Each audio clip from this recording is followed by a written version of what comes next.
Lexus lève le voile sur la seconde génération de NX, un modèle capital pour la marque puisqu'il représente à lui seul près d'un tiers des ventes de Lexus sur le vieux continent. Et plus que jamais, le constructeur s'appuie sur la maison mère Toyota puisqu'il propose pour la première fois une motorisation hybride rechargeable. Le nouveau NX capitalise sur son design très complexe composé de lignes tendues, d'arêtes prononcées et d'une nouvelle calandre XXL. On est dans le plus pur style Lexus. Le principal changement concerne la partie arrière. Un bandeau lumineux servant de jonction entre les deux optiques fait son apparition, accompagné du nom Lexus apposé sur le haillon. On retrouve également la nouvelle signature lumineuse sur les feux de jour à LED. Des éléments de style très à la mode. À bord, les changements sont nettement plus prononcés. Il faut reconnaître que le NX était un mauvais élève en matière d'ergonomie. Le constructeur a corrigé le tir et a fait disparaître la quantité industrielle de boutons qui se trouvaient sur la console centrale. Désormais, tout est regroupé dans ce nouveau système multimédia qui est tout nouveau, qui fonctionne bien mieux qu'auparavant. Et tenez-vous bien, sur les versions haut de gamme, il peut atteindre 14 pouces. C'est un record pour la catégorie. Lexus a eu la bonne idée de conserver des commandes de climatisation physique et de les regrouper au même endroit avec le bouton de démarrage et le levier de vitesse. L'instrumentation devient numérique et un éclairage d'ambiance à LED fait son apparition.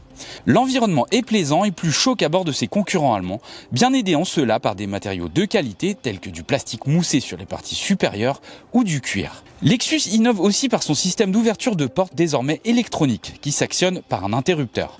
Les dimensions sont proches de l'ancienne génération, l'empattement progresse légèrement mais le japonais n'en devient pas une référence en matière d'accueil aux places arrière. En revanche, l'arrivée d'une batterie supplémentaire n'engendre aucun désagrément sur les aspects pratiques. Ça, c'est assez rare pour le souligner.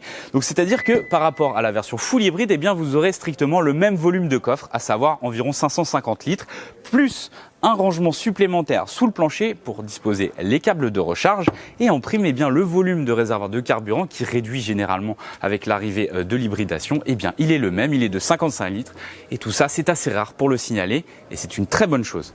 En France, le NX conservera son offre hybride essence non rechargeable, à savoir le NX 350H de 242 chevaux, proposé en traction ou en 4 roues motrices. La nouveauté, c'est l'apparition d'une motorisation hybride rechargeable baptisée 450H+.